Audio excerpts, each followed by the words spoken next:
Now will talk about Harappan cities in Gujarat. Gujarat दे विच जो हड़प्पन दे शहर सन उन्हां बारे गल करांगे। सो फर्स्ट है Goladhoro. Goladhoro is a newly excavated site in the Kutch region. जो गोलाधारो वह कुछ खेतर दे विच एक नवी खुदाई वाली जगह है।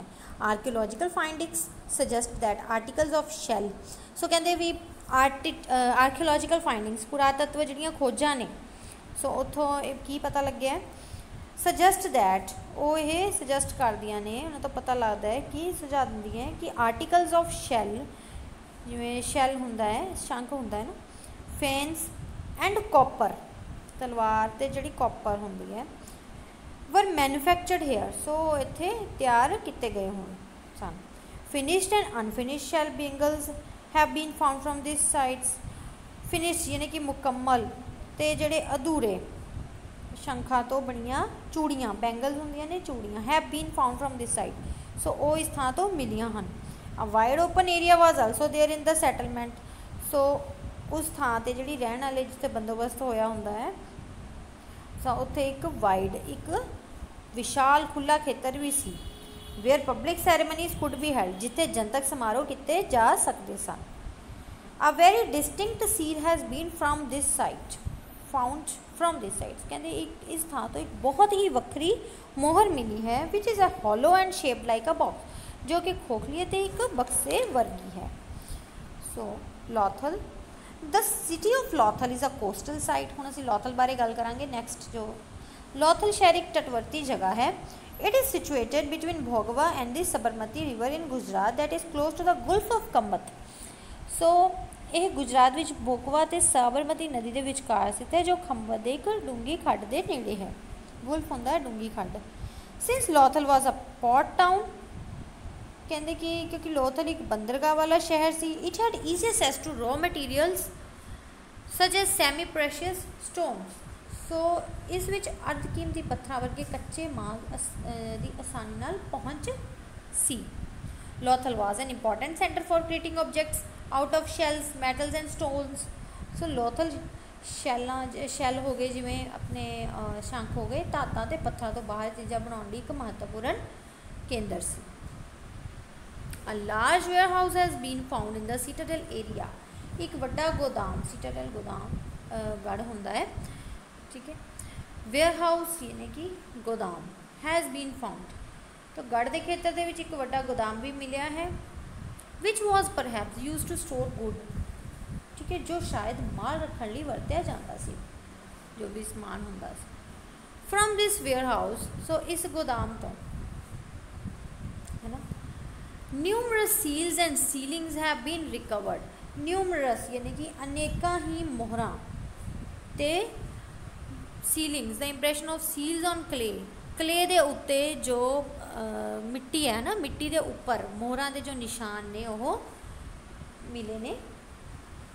सो इस तरीके नाल the lower town had workshops of shell. The lower town had workshops of, जो हेठले शहर सी है ना, उन्होंने विच वर्कशॉप्स, वर्कशॉप के अंदर कारखाने हो गए किस दे, of shell workers.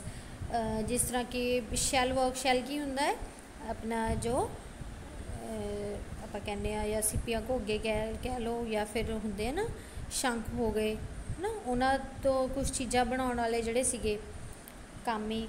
And copper ਸਮਿਥਸ, copper ਸਮਿਥਸ ਕੌਣ ਹੁੰਦੇ ਨੇ, ਠਠਿਆਰ। ਸੋ ਇਹਨਾਂ ਦੀਆਂ ਦੁਕਾਨਾਂ ਸਨ ਲੋਅਰ ਟਾਊਨ ਦੇ ਵਿੱਚ, ਠੀਕ ਹੈ, ਉਹਨਾਂ ਦੀਆਂ ਆਪਣੀਆਂ ਦੁਕਾਨਾਂ ਸੀ ਜਾਂ ਕਾਰਖਾਨੇ ਸੀ। The most important brick structure at Lothal is the dockyard where goods were loaded and unloaded. So कहते कि लॉथल विके सब तो महत्वपूर्ण इट्टा दा जो सी ब्रिक स्ट्रक्चर, इट्टा दा जो ढांचा सी एट लॉथल इज़ द डॉकयार्ड। इट्टा दा ढांचा जो सी वो की सीगा, समुद्री जहाज़ खड़ाउण वाली जगह सीगी, ठीक है, जिथे कि where goods were loaded and unloaded, जिथे चीज़ों को लद्या जाता सी ते रखिया जाता सी। सो इस तरीके नाल जिथों मतलब उतारियां जांदियां सी ते रखिया जांदियां सी चीज़ां, जिवें ट्रेड वास्ते यूज़ करते सी ना उत्थे। This confirms that it was an important trading centre. So इस गल की पुष्टि करता है कि यह एक बहुत ही महत्वपूर्ण पर व्यापारक केंद्र सी। सो नैक्सट है धोलावीरा। सो ये अगला शहर है। The city of Dholavira is situated in Khadir island in the run of कुछ। सो धोलावीरा जो शहर है वो खदीर टापू दे विच कुछ दी रन ते स्थित है। It is locally known as Kotada, so उसनों आम तौर पर कोटड़ा भी आखते हैं। एज पर साइज आकार के अनुसार it is one of the largest settlements in India and among the 5 largest sites in Indian सब कॉन्टीनेंट। आकार के अनुसार ये भारत की सब तो वड्डी बस्तियों विचों एक है, तो भारत उप महाद्वीप विच 5 सब तो वड्डे स्थानों विचों भी यह एक है। Unlike other Harappan cities which were divided into 2 parts, Dholavira was divided into 3 parts, a citadel, a middle town and a lower town. सो कहते कि कुछ होर हड़प्पन शहरों तो अलग वखरा है ना, जिमें हड़प्पन शहर के वांगू नहीं जो ये धोलावीरा सी डिफरेंट सी, कि मैं हड़प्पन सिटी के जो सी और 2 पार्ट्स के डिवाइड होंदा सी जो हड़प्पन सिटी सी। ठीक है, आप पढ़िया सी लोअर टाउन तो अपर टाउन होंदा सी, है ना। पर धोलावीरा जो है it was divided into 3 parts, इसनों 3 हिस्सों में वंडिया गया सी। सिटाडल यानी कि एक गढ़ हो गया, है ना, मिडल टाउन मधला जो कस्बा सी, है ना, मध कस्बा विचकारला, एंड अ लोअर टाउन ते बिल्कुल हेठला कस्बा, ये 3 हिस्सों में वंडिया होया सी। Each part was surrounded by massive stone walls along with the big gateways. हर हिस्से में वड्डे एक दरवाजे के नाल ना एको ही दरवाज़ा होंदा सी, भारी पत्थर दी कंधां दे नाल घेरिया होया सीगा। To the north of the citadel was a large open area probably use for public ceremonies. गढ़ दे जिहड़ा उत्तर वाला दिशा वाला सी साइड है ना, वो एक वड्डा खुला इलाका सी जो शायद जनतक समागमां लई वरतिया जांदा सी।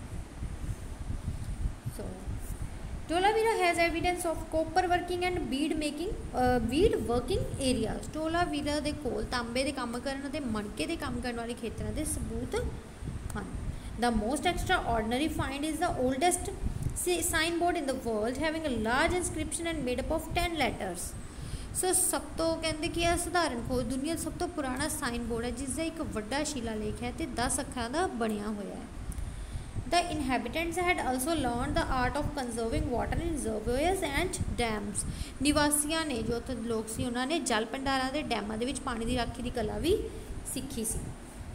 सो नैक्सट है डिकलाइन ऑफ द सिविलाइजेशन। हुण इस जिहड़ी आपां सिविलाइजेशन की गल कर रहे, इस सभ्यता दी जो पतन होया या डिग गई एकदम, है ना, उसके बारे असीं गल करांगे। The Indus Valley civilization lasted for around 1.5 millennia. Sindh घाटी सभ्यता तकरीबन 1,500 साल तक चली। According to archaeologists, पुरातत्व विज्ञानियों के अनुसार इट्स डिक्लाइन बिगैन बाय, जो उसका गिरावट सी ना उसकी वो decline by began by 1500 BC। So वो 1500 BC ਦੇ ਵਿੱਚ ਆਰੰਭ ਹੋ ਗਈ ਸੀ। Historians and archaeologists are still searching for reasons। ਹੁਣ ਜਿਹੜੇ ਇਤਿਹਾਸਕਾਰ ਨੇ ਤੇ ਪੁਰਾਤਤਵ ਵਿਗਿਆਨੀ ਨੇ ਉਹ ਅਜੇ ਵੀ ਇਹਨਾਂ ਕਾਰਨਾਂ ਦੀ ਭਾਲ ਕਰ ਰਹੇ ਹਨ। That can explain the weakening and ultimate collapse of this civilization, ਜੋ ਕਿ ਉਹਨਾਂ ਦੇ ਸੱਭਿਆਚਾਰ ਦੇ ਅਲੋਪ ਹੋਣ ਦੇ ਸੰਬੰਧ ਵਿੱਚ ਕੁਝ ਜੋ ਵੀ ਹੋਇਆ ਕਿਉਂ ਹੋਇਆ ਉਹ ਇਹਨਾਂ ਕਾਰਨਾਂ ਨੂੰ ਲੱਭ ਰਹੇ ਨੇ ਵੀ ਇਹ ਸੱਭਿਅਤਾ ਜਿਹੜੀ ਹੈ ਉਹ ਕਮਜ਼ੋਰ ਕਿਉਂ ਹੋਈ ਤੇ ਇਸ ਦਾ ਜਿਹੜਾ ਮੂਲ ਹੈ ਉਸਦੇ ਢਹਿਣ ਦੀ ਜੋ ਕਾਰਨ ਹੋ ਸਕਦੇ ਨੇ, ਹੈ ਨਾ, ਉਹ ਉਹਨਾਂ ਨੇ बहुत सारे सानू व्याख्या की है। सो सम of them the most discussed views with regard to the disappearance of this culture are, तो उन्होंने विचों कहते इस सभ्याचार के लोप होने के संबंध में कुछ बहुत विचारे के विचार साडे सामने आए ने। वो हैगा फर्स्ट है devastation caused by natural disasters. Devastation यानी कि कुदरती आफतां कारण हुई तबाही। ठीक है, सच एस जिमें कि फ्लड्स हड़ हो गए, अर्थक्वेक भूचाल, एपिडेमिक्स महामारी हो गई कोई, और a change in the course of river in this which might have led to the end of the civilisation. ਜਾਂ ਸਿੰਧ ਦਰਿਆ ਦੇ ਰਸਤੇ ਵਿੱਚ ਤਬਦੀਲੀ ਜਿਸ ਨਾਲ ਸੱਭਿਅਤਾ ਦਾ ਅੰਤ ਹੋ ਗਿਆ, ਹੈ ਨਾ। Trade routes might have changed, ਵਪਾਰ ਦੇ ਰਸਤੇ ਬਦਲ ਗਏ ਹੋਣੇ। And old city lost their importance, ਤੇ ਪੁਰਾਣੇ ਸ਼ਹਿਰ ਆਪਣੀ ਮਹੱਤਤਾ ਗਵਾ ਚੁੱਕੇ ਹਨ। Evidence of devastation caused by floods, so हड़ां के कारण हुई तबाही के जोड़े सबूत ने has been found at Mohenjodaro and Lothal, वो मोहिंजोदारो तो लॉथल के विच मिले ने। सो नैक्सट है some scholars feel a more advanced culture brought about the end of Indus settlements. हुण कुछ विद्वानों का यह सोचना है महसूस करते हैं कि एक वधेरे उन्नत सभ्याचार सिंध के बंदोबस्त का अंत लिया है। जो उत्थे सिंध के लोग वसे हुए सन उन्हों का बंदोबस्त इस तरीके नाल होया कि बहुत ज़्यादा उन्नत सभ्याचार बन गया से उन्हों का। सो नैक्सट है अनदर ग्रुप फील्स दैट होर समूह ये सोचते हैं महसूस करते हैं कि चेंज इन क्लाइमेटिक कंडीशनस मौसम की स्थिति के जी तब्दीली है led to reduction in agriculture surplus. So उस तब्दीली के कारण खेती कमी आई, जो खेती की बचत करते थे उहदे विच कमी आई। इवेंचुअली आखिरकार people might have migrated further east in search of more hospitable living conditions. आखिरकार कहते लोग वधेरे रहने के हालातों की भाल दे विच पूरब वाल चले गए सन। हो गया, हो सकता है सब के अपने अपने विचार सन, सब की अपनी अपनी सोच सी कि हो सकता है इस तरह हो गया हो या मतलब। So what ever the reasons, जो भी कारण हैं, चेंजेस वर वेरी क्लीयर, बदलाव बहुत स्पष्ट हैं। And expected all the cities of Harappa, तो इससे हड़प्पा के सारे शहरों को प्रभावित किया।